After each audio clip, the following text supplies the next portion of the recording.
Hi அனைவருக்கும் வணக்கம். எல்லாரும் எப்படி இருக்கீங்க? இன்னைக்கு சுட சுட சாதத்துக்கு அப்படியே பாசிப்பயிர் ரசம் வச்சு சாப்பிட்டா எப்படி இருக்கும்? கூடவே பாத்தீங்கன்னா கத்திரிக்காய் உருளைக்கிழங்கு பொரியல் செமையா இருக்குமில்லங்க.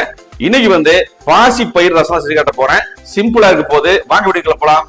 பாசிப்பயிர் ரசம் வைக்கிறதுக்கு நான் ஏற்கனவே 100 கிராம் பாசிப்பயிரை வறுத்து நான் தக்காளி போட்டு மஞ்சள் போட்டு வேக வச்சு வச்சாச்சுங்க. இதுல இருந்து ரசத்துக்கு தேவையான தண்ணி எல்லாம் எடுத்து இந்த பாத்திரம் வச்சிருக்கிறேன். இதுல தேவையான தக்காளியும் இதுல போட்டு வச்சாச்சுங்க. இப்ப இது என்ன செய்யறோம்னா தக்காளி நல்லா மசிச்சு விட்டோம் பாருங்க. இப்ப தக்காளி நல்லா மசிச்சு விட்டாச்சுங்க. இது ஒரு ஓரமா இருக்கட்டும். மிக்ஸி ஜார் எடுத்துக்கலாங்க. ஒரு 1.5 டீஸ்பூன் சீரகம் சேர்த்திக்கலாம்.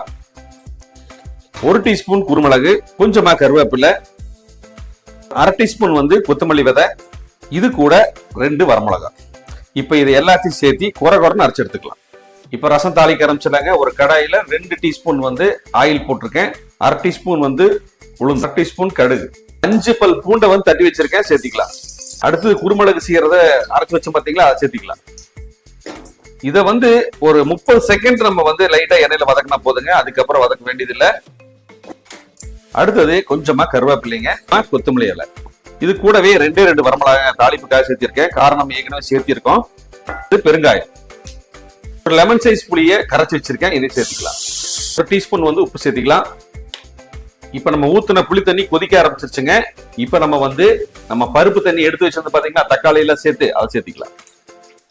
இப்ப ஒரு இடம் மிக்ஸ் பண்ணிக்கலாங்க. இப்ப கொஞ்சமா கொத்தமல்லி இலை,